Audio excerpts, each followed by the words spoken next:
축덕과 쭈갈못이 함께 즐기는 방송 축덕숙덕 274번째 이야기 시작합니다. 안녕하십니까, 주영민입니다. 안녕하세요, 주시은입니다. 안녕하세요, 박진영입니다. 이정찬입니다. 축구협회 국정감사가 있었습니다. 네.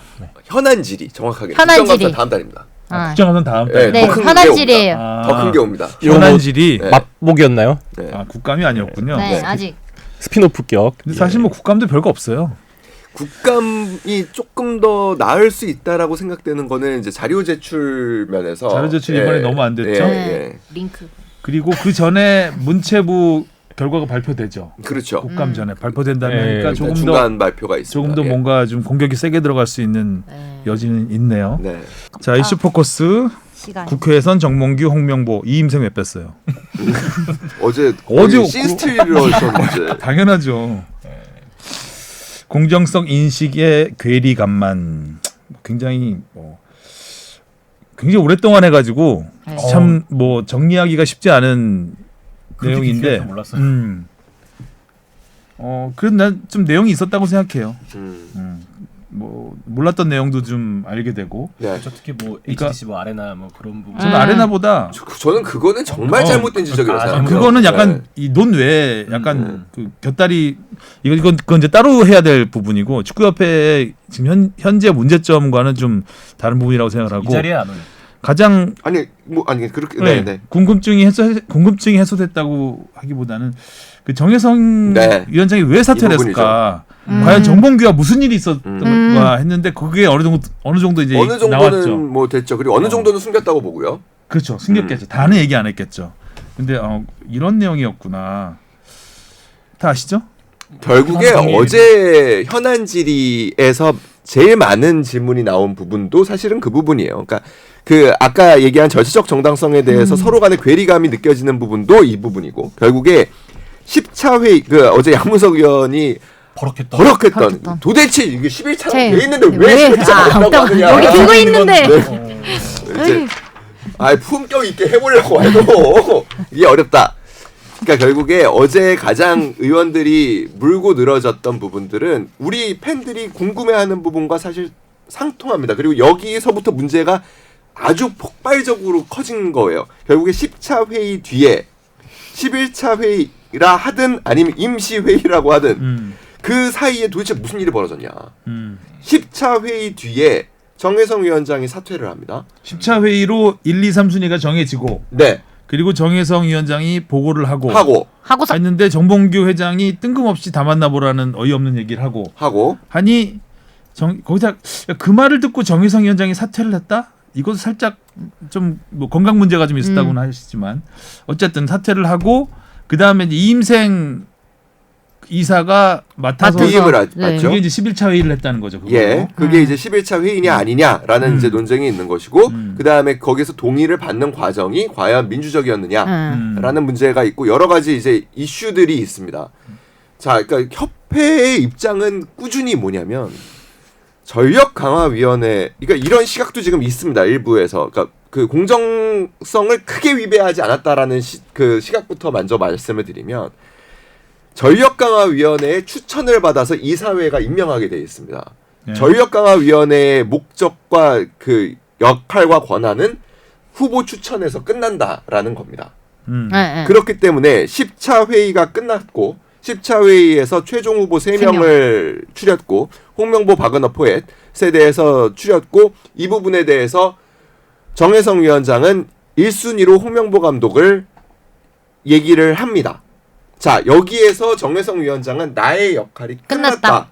그리고 여기서 내가 1순위를 얘기를 해서 1순위가 빠그라지면 홍명보 그러면 2순위로 가고 그다음 3순위로 가면 되는데 여기서 회장이 외국 가서 만나라고 한 거는 1순위를 인정하지 않겠다. 나의 지금 추천을 인정하지 않겠다. 그러니까 한마디로 내 의견은 무시됐다. 라고 판단을 할 만한 그리고 정황들이 조금 더 있었을 거라고 저는 봅니다. 그렇죠. 좀 더 있었겠죠. 그 부분이 어제 정혜성 위원장은 아무튼 대의를 위해서 좀 숨긴 부분이 있을 거라고 봅니다. 그러니까 정혜성 위원장이 단지 그냥 내 의견 묵살됐다고 해가지고 거기서 사표를 던지시는 분은 아니고 만약에 그랬다면 그 다음에 그 위원들이 줄 사퇴하는 게 또 설명이 안 됩니다. 그러니까 결국에 뭔가 정 회장이 강한 메시지를 줬다라고 보는 게 맞고요. 정 회장은 그 부분에서 자꾸 오해라고 얘기를 하시지만 오해를 하게끔 한 것도 본인이니까 책임이 맞고요. 일단 여튼간에 그 부분이 조금 드러났죠. 어떻게 이 과정에서 어떤 부분이 됐는지. 그렇기 때문에 절차적으로 문제가 없다라는 것은 10차에서 후보 추천이 끝났고 전력강화위원회는 여기까지의 역할로서 이제 위원회의 역할을 다 한 것이고 그 뒤에 이제 결정은 어떻게 보면 협회의 판단의 문제이기 때문에 그거를 이임생 이사가 위임받아서 하는 데에 문제가 없다라는 이게 이제 협회 주장. 예, 협회 주장인 거고요. 저희는 그 당시에 가장 먼저 저희가 주장했던 것부터 일단 이렇게 된 이상 전력강화위원회는 해산이 맞고 더 이상의 그러니까 지금 감독 선임은 안 된 상태에서 전력강화위원회가 해산됐다고 보는 것이 맞다. 1번. 왜냐하면 소위원회는 7명 이상으로 구성돼야 되는데 줄사태로 5명밖에 남지 않았기 때문에 이거는 위원회가 정상적으로 작동하지 않는다라고 보는 게 맞다라고 그거 저희가 제일 먼저 보도했어요. 그러니까 절차적 정당성에 문제가 있다. 그리고 두 번째는 이임생 위원장은 자꾸 동의를 받았다라고 얘기를 하는데 그 동의가 무의미합니다. 그러니까 전력강화위원회가 제가 보기에는 재기승인을 할 수 없는 상황이에요. 그리고 두 번째는 정관상 이사가 위임을 받아서 대행을 하려면 그에 대한 이사회의 뭐 승인과 결의가 필요합니다. 정 회장은 이 부분에 대해서도 추후 서면 결의, 추후 결의가 가능하다라고 얘기하지만 정당성이 지켜지지 않았다라고 지적할 만한 충분한 근거를 준 거라고 봅니다. 그러니까 정관상에 보면 겸임이 불가능합니다. 그 소위원회를 양쪽을 겸임하는 게 불가능합니다. 그럼에도 불구하고 이게 자꾸 문제 없다라고 얘기하는 문제 의식이 가장 큰 문제라고 저는 봅니다. 문제 없다고 생각하는 게 그 문제. 내용도 없었다는 거 아닌가요? 어제 지적받은 걸 들어보면. 추후 결의한 거는 뭐 제가 보기에는 제출을 못한 거지 있긴 있겠죠. 그 정도로 그 이 사안을 버려놓고 그렇게 하지는 않았을 거라고 저는 봅니다. 그러니까 추후 결의는 했겠죠. 근데 어찌됐든 그 이임생 이사가 전력강화위원회를 소집해서 회의를 한 건 맞잖아요. 그렇죠. 무슨 자격으로? 무슨 하냐. 자격으로? 네. 그게 11차 그렇죠. 거죠? 그러니까 이걸 자꾸 11차냐 아니냐 이것도 문제가 웃긴 거고요. 어쨌든 전력강화위원회가 소집된 거지. 근데 그렇죠. 아까 얘기했던 것처럼 7명이 안 찼기 때문에 효력이 없는 저는 효력이 없다고 봅니다. 네. 없다는 부분이고. 오는 상태에서.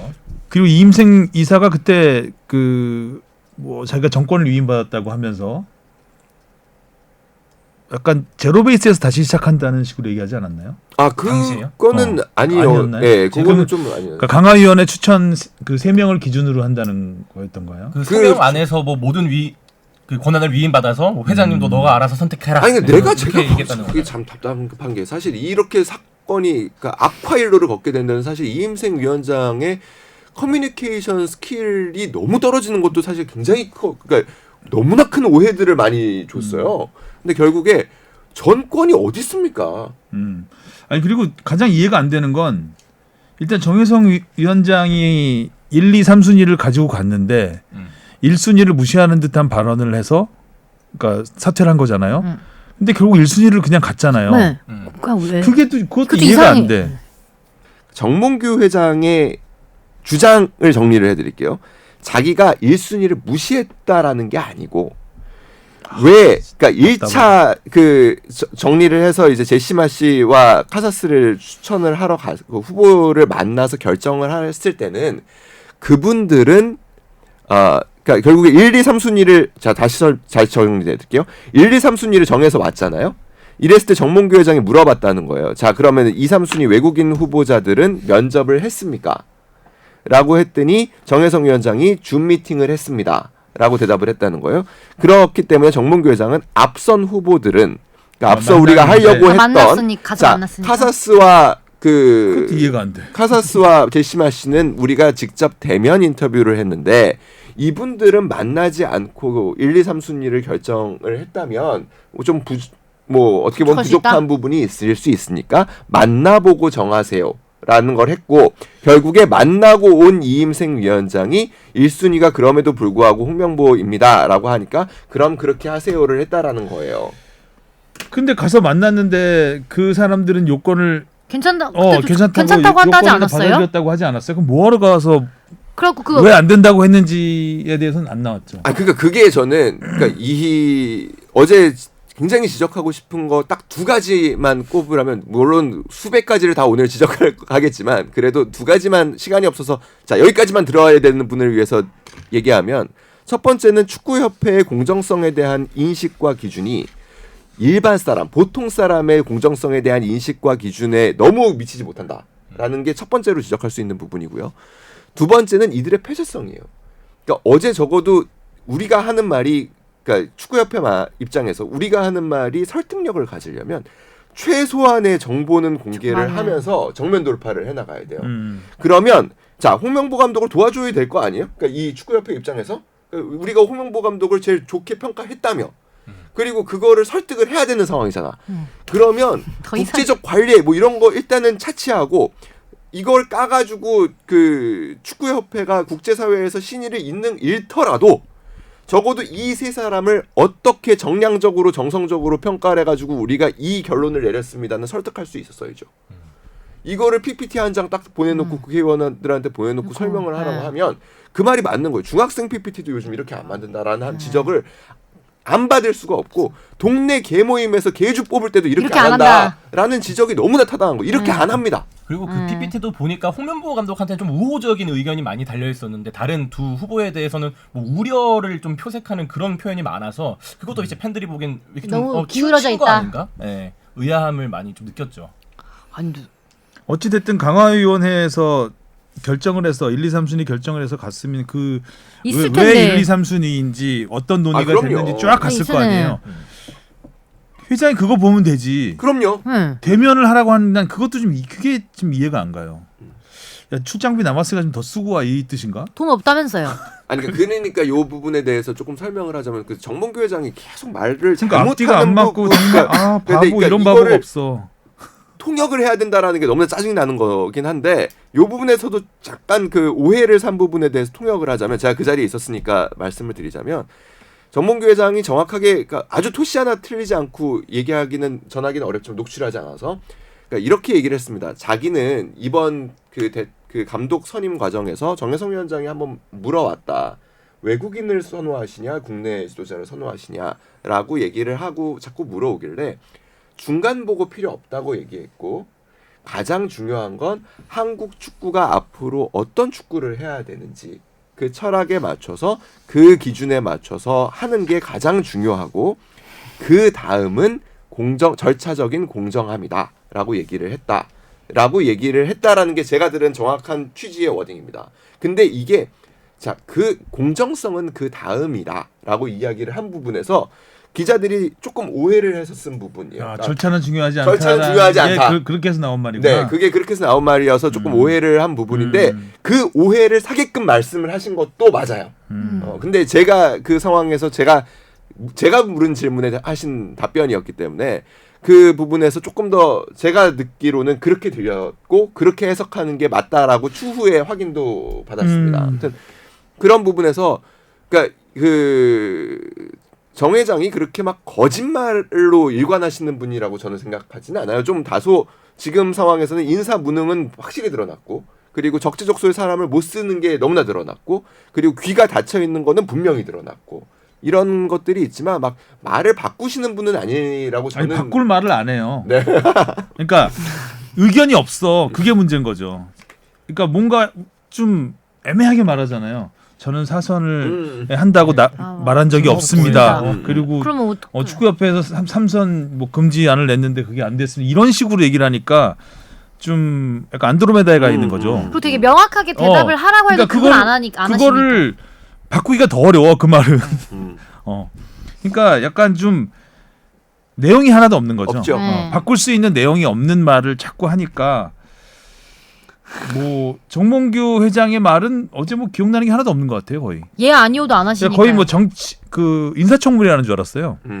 거의 인사청문회 하는 것처럼 이렇게 뭐 이것도 아니고 저것도 아니고 오히려 그 진짜 뭐 이임생 의원이나 정혜성 위원장의 말들이 훨씬 더 많이 남았던 정말 보좌하는 사람들은 정말 반성해야 돼요.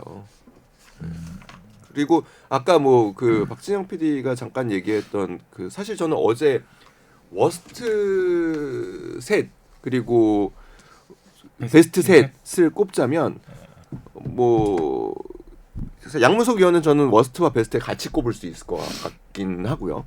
그 배현진 위원의 그 얘기는 사실 그 워스트 순위 안에 들어가지는 않지만 HDC 아레나? 네, 그거는 난리던데 근데 또 반응은 아니 그건 정말 오해하고 하는 얘기예요. 그러니까 발주처가 그리고 HDC가 정말 많이 도와주고 있어요. 그러니까 지금 이 사업에선 그리고 진짜로 이 부분으로 인해서 이득을 보는 거는 제가 보기로는 없는 걸로 알고 있습니다. 왜냐면 이득을 보는 구조에서는 다 일찌감치 입찰에도 못 들어오게 다 뺐어요.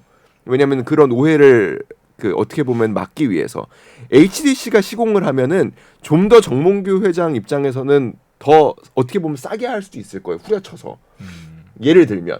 근데 그것도 아무튼 불공정하고 거기에서도 결국에 이득을 봤다라고 하는 주장들이 있을 수 있기 때문에 HDC에서는 철저하게 관여를 못하게 한 부분이 있어요. 배현진 위원이 지적한 부분 중에 베스트에 꼽을 만한 거는 결국에 HDC에 있던 사람이 동부건설로 옮겨서 동부건설에서 지금 현장 소장을 하고 있다라는 지적은 뭐 오해를 살만하고 지적을 할 만한 부분이 분명히 있습니다. 그러니까 결국에 우리가 지적하고 싶은 건 배현진 위원이 지적하고 싶은 건 조직 사유화를 지적하고 싶은 거잖아요. 근데 이 HDC 아레나 이 조감도는 조직 사유화의 근거가 전혀 될 수가 없습니다. 이거는 시공사가 이렇게 넣을 수 있다라는 예시를 갖고 한 거예요. 그리고 왜 NFC라고 안 하고 그 HDC 아레나라고 하냐는 건데 NFC 안에 HDC 아레나 그 가칭 그게 들어가는 겁니다. 그러니까 그 NFC는 굉장히 큰 개념이고요. 면이 넓어요. 그 중에 관중석이 포함된 경기장 하나를 만들겠다라는 거예요. 거기에는 네이밍 라이트를 판매하겠다라는 계획을 갖고 있어서 자 우리는 그 판매 계획을 갖고 있으니까 구현해 주세요 했을 때 그럼 거기다가 뭐 알리안츠를 넣을 수도 있겠죠. 알리안츠를 넣을 수도 있겠지만 누가 봐도 이건 HDC가 그 관여하는 부분이니까 기분 좋으라고 사실 HDC 아레나를 넣은 거예요. 그거는 그 하청을 받아본 사람이라면 누구나 이렇게 할 만한 거예요. 그러니까 그거는 좀 오해에서 비롯된 거다. 공격하기 좋은 소재죠. 네. 외부에서 그 자세한 내용을 잘 모르는 상황에서는 들으면 약간 분노를 일으킬 수 있는 그 포인트가 있으니까. 저것까지 약간 이렇게 될 수 그렇죠. 있죠. 해먹었구나.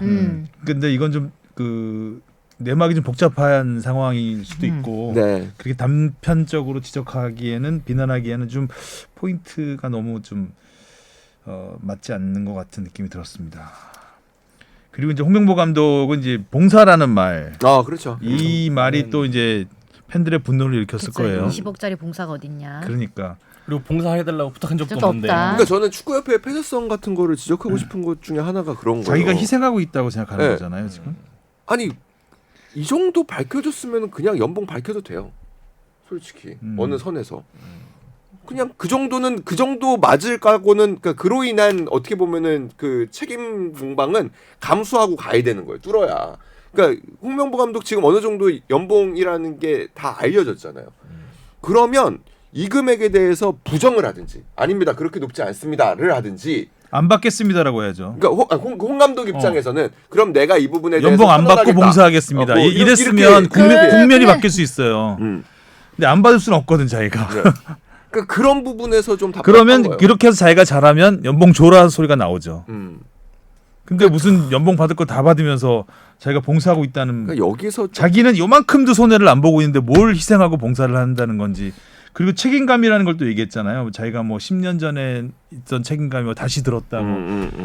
그러면 울산에 대한 책임감은 하나도 없는 건가요? 그렇죠. 그런 비판을 피할 수가 그러니까 없죠. 이런 그 맞지 않는 표현들을 자꾸 마치 자기가 그 정당하다라는 걸 강조하기 위해서 이런 표현들을 자꾸 쓰니까. 그러니까 그게 참 문제라고 생각하는데, 그러니까 자기가 최선이라고 생각한다라는 데 가장 큰 문제가 있어요.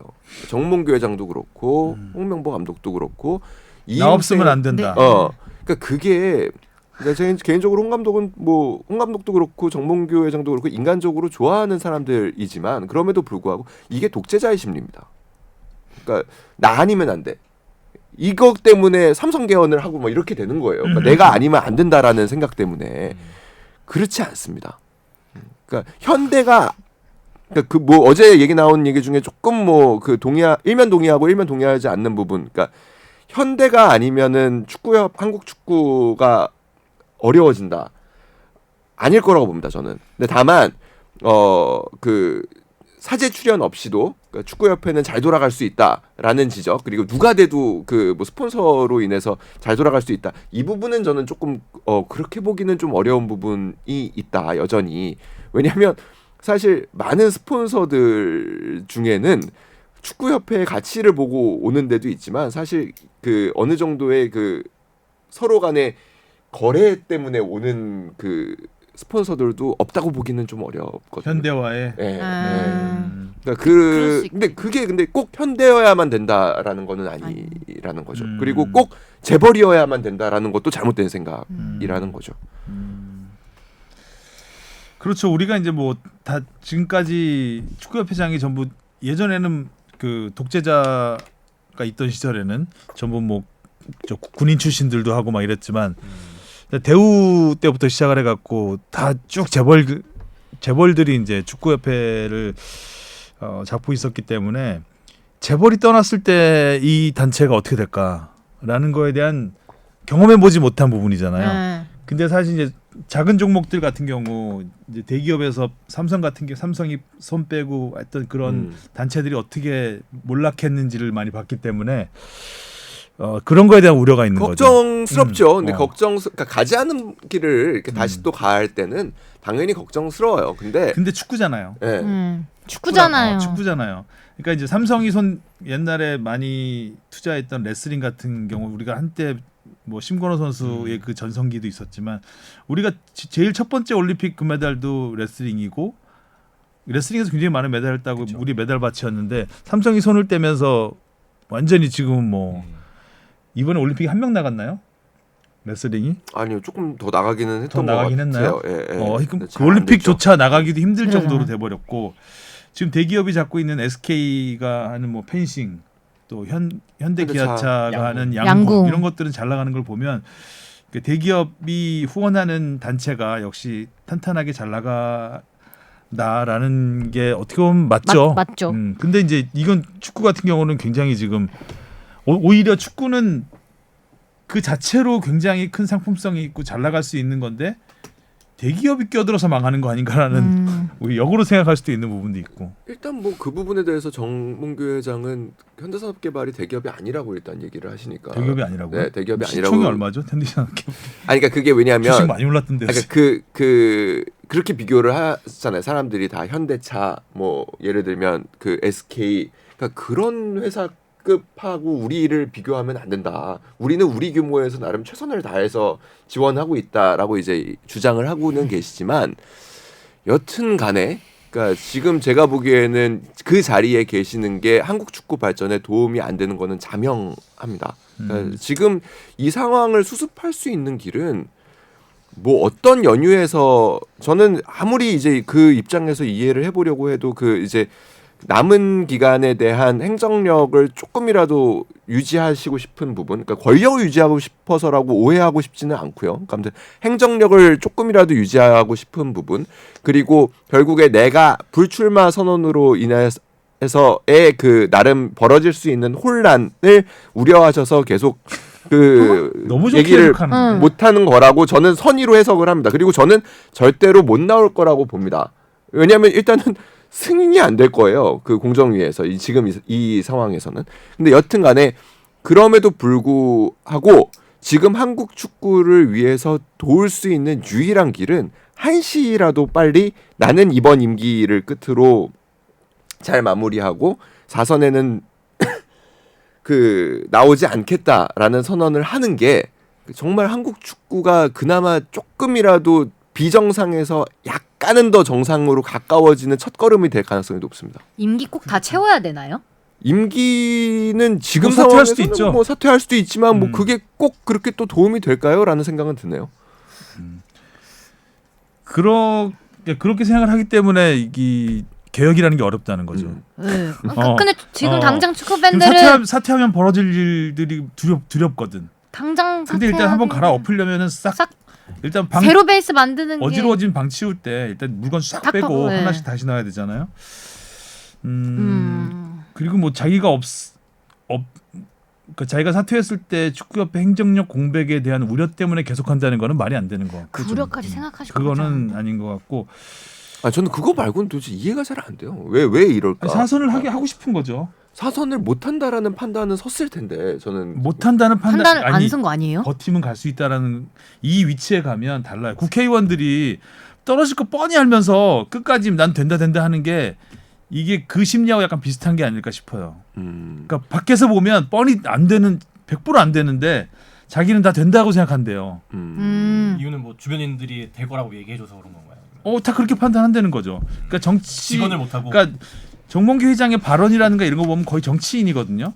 그러니까 책임질 말 안 하고 약간 모호하게 항상 하면서 다 피해 가려고 하고 좀 하는 행동들이 그렇다 보니까 아마 또 자기가 이 위기를 넘기면 나는 사선을 할 수도 있어. 그렇게 생각하면 정말 나쁜 사람입니다. 그러니까 지금 비난을 받아야 되는 거 아니냐는 거죠. 아니 저는 좋은 사람이어도 비난을 받을 수 있다고 생각하거든요. 무능과 그러니까 성품과 뭐 능력. 아니 무책임이 굉장히 큰 거죠. 무책임은 무능과 다른 거예요. 무책임은 능력이 있어도 무책임하면 정말 가장 나쁜 게 무책임 아닌가요? 그렇죠. 근데 정말 한국 축구를 사랑하시는지가 제일 궁금해요. 전 사랑해야겠죠. 근데 사랑은 할까요? 그것까지 의심하지는 않는데 축구 좋아하겠죠. 일단 나 아니면 안 되라는 생각은 확실히 갖고 있고 그 다음에 이렇게 위기를 돌파해서 그러니까 기업 운영도 마찬가지거든요. 정말 막 바닥까지 망할 위기까지 갔다가 다시 반등하면 쫙 올라갈 수 있거든요. 이 위기를 어쨌든 한국 축구팀의 성적과 함께 약간 그 돌파를 해서 하다 보면 내가 사선을 할 수 있을 않을까? 것이다. 왜냐하면 지난번에 그 피파 뭐 됐잖아요. 그것도 그렇고 하는 수순이 계속 지금 사선을 하려는 AFC. 수순인데 아니 그러니까 그거는 맞아요. 그러니까 제가 그 말씀 지난번 방송에서도 말씀드렸잖아요. 아니, 자기가 사선 안 나가겠습니다. 왜 말을 못 하냐고요. 이 상황에 나가려는 거죠, 그거는. 이 지경에. 저는 사선을 한다고 얘기한 적이 없습니다. 진짜 이거는 그러니까 뭐 제가 말장난이죠, 지난번에도 한번 요 얘기는 했었었는데 그러니까 정몽규 회장의 이제 측근들 말을 종합해 보면은 결국에 그 사선을 하려는 의지는 두 가지 이유 그때 말씀드렸듯이 그러니까 결국에 이 천안축구센터의 책임은 얘기하지 않았으면 좋겠습니다. 그 다음에 두 번째가 없는 건 이미 두 번째가 이제 피파 그러니까 평의회 재입성 이 두 가지 그거는 굉장히 크겠죠. 그리고 사실 피파 평의회 그 입성 같은 경우에는 그냥 뭐 누군가가 바로 들어와서 아무리 훌륭한 사람이라도 바로 들어와서 하기는 어렵고 그 관계를 오랜 기간 다져와야 되기 때문에 정몽규 회장 입장에서는 내가 이렇게 어렵게 그 관계를 AFC와 관계를 회복하고 그럼요. 그런 걸 놓기가 다 아까운 거지. 관계를 회복하고 이제 사실 4선만 되면은 재입성이 눈앞에 있고 그리고 그렇게 되면은 한국 축구에 분명히 도움이 될 텐데 그거를 못 놓겠는 거라는 거는 이해가 어떻게 보면 됩니다. 근데 지금 상황에서는 그로 인해서 얻는 득보다 지금 자리를 유지하면서 잃는 실이 너무 이건 다 지나간다고 생각한다니까요. 지나간다고 생각한다니까. 나중에 내가 재입성 되면 그래도 잘 버텨서 됐다. 10월까지 맞으면 맞고 우리 대표팀이 경기 잘하고 이러면 정치인 마인드인데. 그렇게 생각할 거예요. 그렇지 않으면 이런 행보를 할 수가 없어요.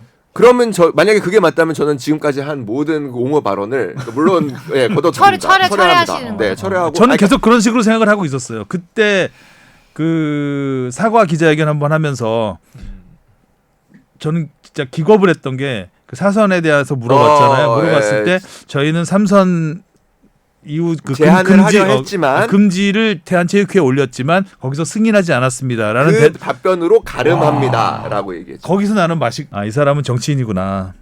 그러니까 모든 걸 정치인을 바라보는 시각으로 봐야 되는 것 같아요. 어제 대답도 다 약간 내용이 없잖아요. 내용이 자기 말을 뭐 뒤집을 내용도 없고 정정할 내용도 없고 거짓말도 없지 당연히. 그러니까 거짓말할 내용도 없고 말 자체를 잘 안 하셔가지고 오히려 홍명보 감독이 이제 이런 뭐 봉사 희생 발언 해갖고 이제 비난을 받는 거지. 그러니까 일단 솔직하지도 않다는 거죠. 홍명보 감독은 솔직한 거예요. 홍명보 감독은 그러니까 솔직해서 욕을 먹는 거예요 지금. 그러니까 어제 자리에 나왔던 사람 중에 사실 이임생도 그렇고 홍명보 이임생은 솔직했고요. 굉장히 솔직했죠. 그리고 정말로 이 얘기는 진짜 안 하면 안 될 것 빵집 같은. 얼마나 솔직합니까? 무슨 불 키셨대잖아요. 무슨 빵 먹었지 궁금하네. 그러니까 차는 안 마셨습니까? 네, 그 두 분은 나름의 왜 그럴까? 솔직함과 소신을 갖고 말씀하신 거라고 봐요. 그리고 조금 좀 억울하신 부분도 있어 보이고 그들에게. 근데 제가 보기에 솔직하지 못하셨던 1번은 당연히 정몽규 회장이고 그다음에 2번이 전 정혜성 위원장이라고 봐요. 근데 정혜성 위원장은 약간 조직에 대한 어쩔 수 없었던 또 약간 그래도 자기가 그럼요. 오래 몸담았던 조직을 더 이상 하게 할 수 그러니까 없다. 수습을 하려는 의지가 굉장히 강했던 거죠. 그렇지, 어제 그 자리에 나오신 것 자체가 여기서 어떻게든 내가 어떻게든 안고 갈 거 안고 가고 그렇게 하면서 최대한 소프트 랜딩을 한번 해봐야겠다라는 근데 생각으로 이제 나오신 궁금증은 여전히 남아 있는 있죠. 거죠. 왜 그랬을까? 솔직히 이상했으니까 그게 그분이 다가 아닐 텐데 조금 내용을 알게 되긴 했지만. 그리고 저는 굉장히 높게 평가하고 존경스러운 마음까지 들었던 거는 박주입니다. 그 나이에 거기 가서, 네, 그렇죠. 그 나이에 그 자리에서 옆에 정말 하늘 같은 선배들이 있는데 굽히지 않고 내가 경험한 했다고 생각하는 진실 그리고 방금 선배가 얘기한 것과 반대되는 이야기도 할 수 있는 그 자리에서 할 수 있는 용기 이런 거는 저는 굉장히 높게 봅니다. 근데 그런 거는 보였어요. 그러니까 박주 의원이 제가 전에도 한번 이 자리에서 정리를 한번 전력강화위원회가 언제 어떻게 돌아갔는지에 대해서 흐름을 정리를 해드렸고 그게 어제 대충 다 사실로 드러나긴 했지만 박주 의원은 굉장한 배신감과 상실감 그리고 불신을 갖고 있구나. 전력강화위원회 위원들에 대해서 그로 인해서 다소 오해를 하는 부분도 좀 보이기는 하더라. 라는 부분도 좀 느껴졌습니다. 자 그리고 이임생 네네. 이사가 마지막 사퇴했는데 그 마지막 잔디? 마지막 한마디 하겠다고 하면서 잔디! 우리 선수들에게 좋은 잔디에서 경기를 보여줄 수 있도록 도와주셨으면 감사하겠다는 잔디로 빵집과 잔디가 키워드였던 빵잔디. 금잔디에 있는 빵잔디. 자 이제 문체부가 10월 2일에 감사 결과를 중간 발표예요. 중간 중간 발표이기 때문에 아마 이 부분에 대해서 또 축구협회는 또 반박을 할 수도 있을 겁니다. 우리 축구협회 국회 얘기를 너무 많이 해가지고 네. K리그 정말 뜨겁게 가고 있는데 K리그를 보죠. 네. 일단 파이널 A, B가 모두 확정이 됐습니다. 네. 두 경기 남겨놓고 네. 지난주 토토했으면 다 틀렸을 것 같아요. 무승부도 많았고 너무 50, 11, 12위가 다 무승부였어요. 무승부가 너무 많아가지고 한 개는 맞췄. 일단 그 대구 세징야의 골은 골과 대박이었죠. 야 진짜 대단하다 세징야 진짜. 이렇게 서울 입장에서는 정말 징하다. 그렇죠.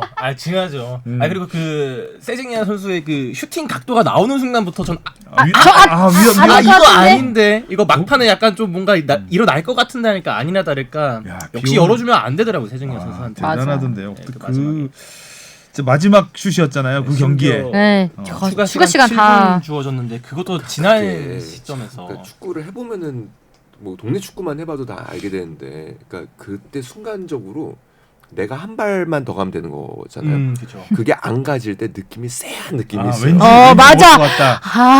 그러니까 여기 앞에 수비할 때 조금 한 발만 딱 한 발 반발이에요 사실. 그리고 모든 게 팀이 같이 움직여줘야 돼요. 나만 움직여서 나만 한 발 반발 더 뛴다고 되는 게 아니고 모두가 한 발 반발을 더 뛸 때 그 찬스가 안 나오고 블록되고 그렇게 되는 거예요. 근데 그 시간대가 딱 되면 힘들지. 매번 그렇게 가기는 어렵고 못 갔을 때 갑자기 불길한 예감이 싹 들면서 그때 이제 바로 그래서 꼭 그렇게 한 발 더 뛰라고 하는구나. 그렇죠. 근데 그게 참 힘들어요. 그게 어려워요. 뛰어보신 분들 그리고 또 알겠죠. 인상적이었던 경기는 이제 포항 조르지 드디어 또 이겼습니다. 조르지. 6연패 탈출하면서 파이널 A에 안착을 했죠. 조르지가 좀 시즌 초반 어려웠죠. 중반까지도 계속 지금까지 제가 보기에는 이 경기 전까지예요. 솔직히 그렇게 크게 갚아나갈 게 많은데 활약을 했다 보기는 어려운데 두 골 다 했죠, 조르지가. 이 경기에서만큼은 좋았고, 그리고 사실 강원도 나쁘지 않았어요.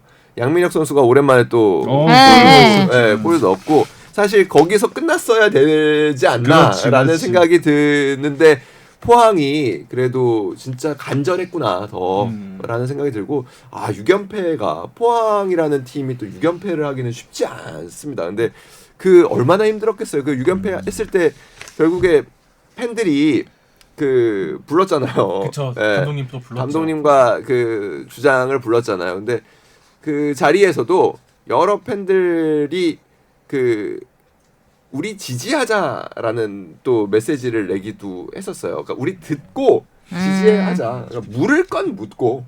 그러니까 이게 비판과 비난을 하기 위한 자리가 아니라 물을 걸 묻고 듣고 우리는 응원을 계속하자. 그래도 우리 시즌 초에 좋았지 않냐. 맞아, 좋았지. 그리고 그래서 박태하 감독도 결국에 경기 끝난 다음에 팬들에게 고맙다라는 이야기를 한 거죠. 그리고 광주는 챔피언스리그에서 요코하마한테 7대 3으로 와 정말 화려한 데뷔전이었어요. 네. 거기서 총알을 다 썼나 봐요. 그랬나 봐요. 갑자기 K리그에서 제주한테 2대 0으로 7대 3이면 근데 다 쓴 것 같기도 해요. 자 이렇게 해서 역대급 우승 경쟁과 역대급 잔류 경쟁이 펼쳐지게 됐습니다. 1위 울산부터 3위 강원까지 승점 4점. 그리고 보면 지금 시기별로 계속 그 선두가 바뀌고 있어요. 시즌 초반엔 뭐 태아드라마 하면서 포항이 더 잡았던 것 같고 그 이후에 이런 적이 없었던 것 7월 같아요. 김천, 8월 강원, 이번 달 9월은 울산이 지금 선두를 잡고 있는데 그래서 지금 또 언제 어떻게 바뀔지 모른다.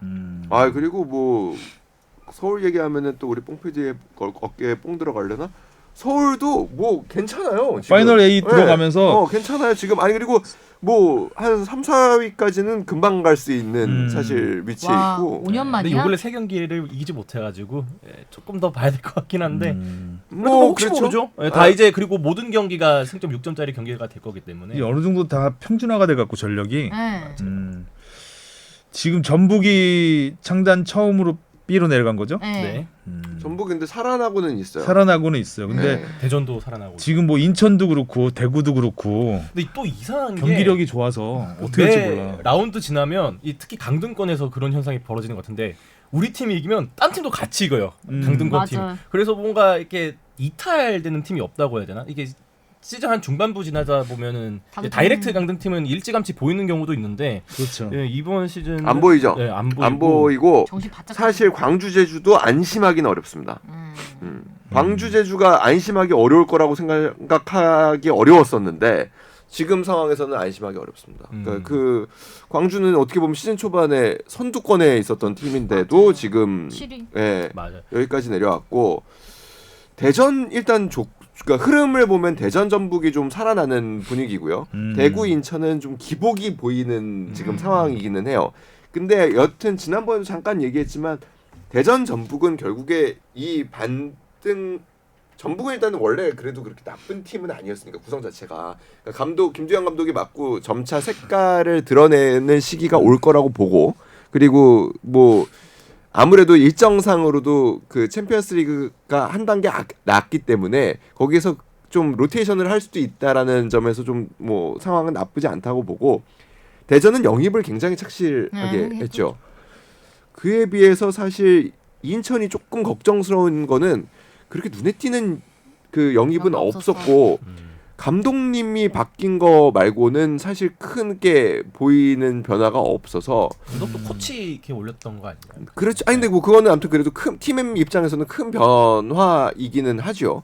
그러니까 그런 점에서 제일 조금 걱정이 되는데 또 인천은 또 믿는 구석이 있잖아요. 인천은 강하다. 잔류왕 정신. DNA. 잔류왕. 이게 진짜 근데 우리가 무고사 빼고 거의 골 넣는 선수가 없던데요. 정말 마지막 라운드까지 모르지 않을까라는 생각은 듭니다. 역대 꼴찌 팀 중에서 가장 승점이 높았던 팀이 2021년 37점의 광주. 넘을 것 같아요.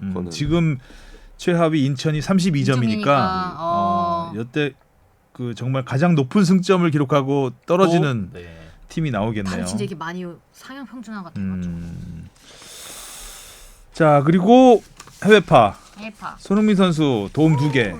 근데 그 두 번째 도움은 다리 사이로 준 거. 기가 막히죠. 뭐랬을까요? 보고 줬을까요? 저는 보고 준 거 아니에요? 그러니까 보고는 줬죠. 그 길은 봤다고 봅니다. 그 길은 봤는데 이게 다리 사이를 봤을까? 그거는 아닐 수도 있다라고 보기는 해요. 근데 일단은 그 스텝을 뛰다 보면은 다리 사이가 느껴질 수도 있을 것 같다라는 생각은 들긴 하는데 그걸 보고 이렇게 줬다면 거기 진짜 천재 신의 영역인 것 같긴 한데. 아니 그러니까 다리 사이 우리 뭐 맥넛이라고 또 하는데 결국에 그거는 내가 지근 거리에 있을 때 노릴 수 있지 그 정도 거리에서 사실 노리고 차는 거는 저는 어려울 거라고 보기는 해요. 근데 그 길은 봤겠죠.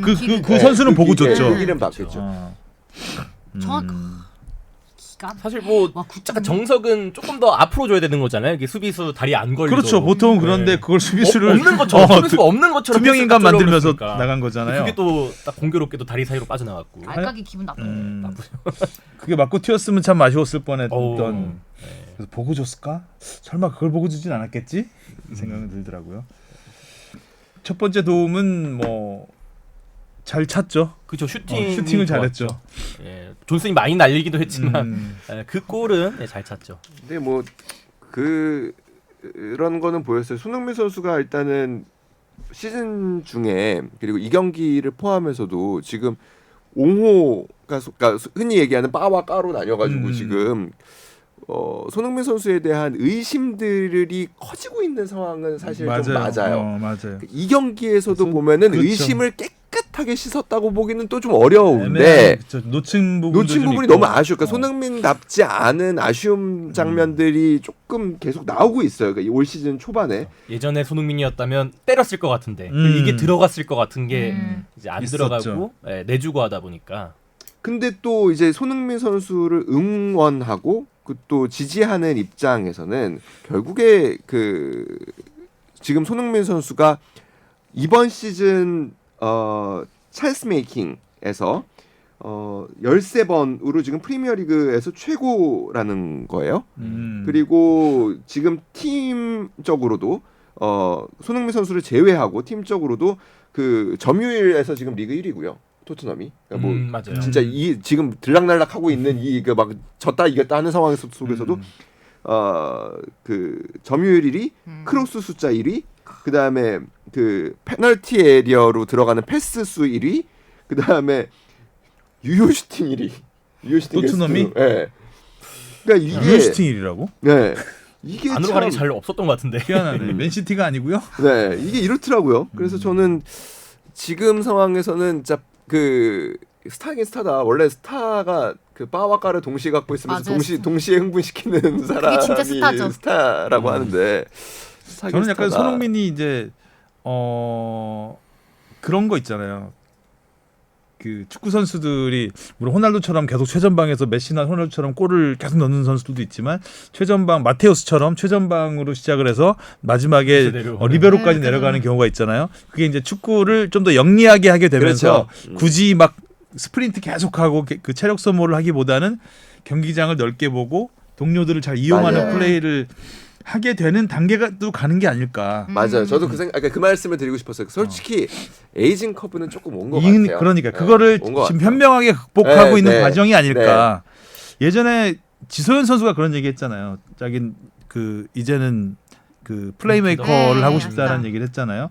그게 약간 이 롱런할 수 있는 약간 지금 그 분기점이 아닐까. 그렇죠. 그리고 그쪽으로 가는 그런 생각이 그래서 들었어요. 사실 그로 인해서 벌어지게 될 변화들이 사실 정말 궁금한 부분이 있는 게 그 손흥민 선수가 그런 식으로 이제 자기의 포지션 변경, 그러니까 경기장 안에서의 포지션이 아니라 그러니까 팀 내 역할에 대한 포지션 변경을 하면서 주장 역할을 어떻게 소화할 것인가라는 부분에 대한 좀 생각도 좀 들고요. 그러니까 이게 안 좋다 좋다라는 게 아니라 사실 손흥민 선수는 굉장히 강한 책임감을 갖는 유형의 선수인데 이러면 경기를 결국에 자기 손으로 끝낼 때 임무를 완수했다라는 생각을 느낄 수 있는 유형이거든요. 그러니까 근데 아무래도 골을 넣는 비율이나 그 숫자가 예전에 득점왕을 할 때보다는 사실 좀 떨어질 그렇지. 거라고 저는 봐요. 슈팅 일단 숫자 자체가 줄었으니까. 네, 눈에 띄게 좀 줄어드는 느낌. 그래서 그런 부분에서 주장 역할을 어떻게 소화할까라는 점이 굉장히 그 궁금한 포인트 중에 하나고요. 그리고 또 하나는 그럼에도 불구하고 대표팀에서는 해결사 역할을 해야 되는데 그러니까 이제 뭐 토트넘에서는 점점 해결사 역할을 해줘야 될 선수들이 들어올 겁니다. 뭐 솔랑키도 이번에 당연히 들어왔고 앞으로도 또 계속해서 들어올 거예요. 팀을 운영하는 입장에서는 당연히 그렇게 할 수밖에 없어요. 근데 대표팀은 다르거든요. 대표팀에서는 여전히 손흥민 선수가 해줘야 되는 부분이 있습니다. 그런 부분에서 손흥민 선수가 또 어떻게 그 문제를 풀어나갈지가 굉장히 궁금합니다. 그러게요. 하여튼 손흥민 선수가 좀 지난 시즌과도 비교해 보면 조금 다른 모습이 다른 플레이를 하는 슈팅을 좀 아낀다기보다는 굳이 슈팅에 욕심을 내지 않는 그런 모습들이 많이 보이고 그리고 드리블이 조금씩 줄죠. 예, 그리고 그다음에 스프린트도 조금씩 예전 같이 그러니까 격차를 확 벌리지 못하는 폭발적이지가 않죠. 자, 그래도 뭐 잘 하고 있고 그럼요. 김민재 선수도 뭐 올 시즌은 출발이 괜찮습니다. 지금 3경기 연속 풀타임이죠. 저는 이 부분은 참 잘 된 것 같아요. 그러니까 밖에서 뭐라고 하든 콩파니가 일단은 김민재 선수를 좋게 보고 있는 건 분명해 보여요. 그리고 같은 포지션에 있는 선수가 그 이렇게 좋게 본다라는 건 지도자로서 김민재 선수에게는 굉장히 좋은 시그널이라고 봅니다. 그러게요. 수비수 출신. 중앙 수비 출신이잖아요. 네. 콩파니도. 자, 콩을 많이 팔았습니다. 자, 그리고 마지막으로 제가 걱정이 돼서 하는 얘기인데 제가 이렇게 방송 끝나고 나면은 이제 저 욕하는 사람 너무 많더라고요. 네. 아이 그 좋은 잔디에서 경기할 수 있도록 도와주셨으면 좋겠어요. 마지막 발언. 마지막 발언 기회 주신다면 좋은 잔치에서 할 수 있도록 많이 좀 애써주셨으면 좋겠습니다. 그리고 그 다른 생각도 있다라는 거를 말씀드리는 차원이고요. 저도 뭐 마음은 크게 다르지 않습니다. 그리고 그 이야기를 드렸던 거라고 제발 좀 여기까지 누가 들어주셨으면 좋겠는데 그러니까 우리가 다름도 한번 생각해 볼 만은 하지 않나 정도로 생각해 주시면 되겠어요. 그럼요. 그리고 우리 방송 듣는 분들 중에 그 모든 분이 또 그 이동찬 기자에게 화살을 쏘지는 않으니까 다 그 일부의 그런 댓글이 너덜너덜해졌어요. 근데 너무 많이 공격을 하더라고요. 자, 이쁘게 봐주시고요. 빵집에서 만나요. 네. 안녕.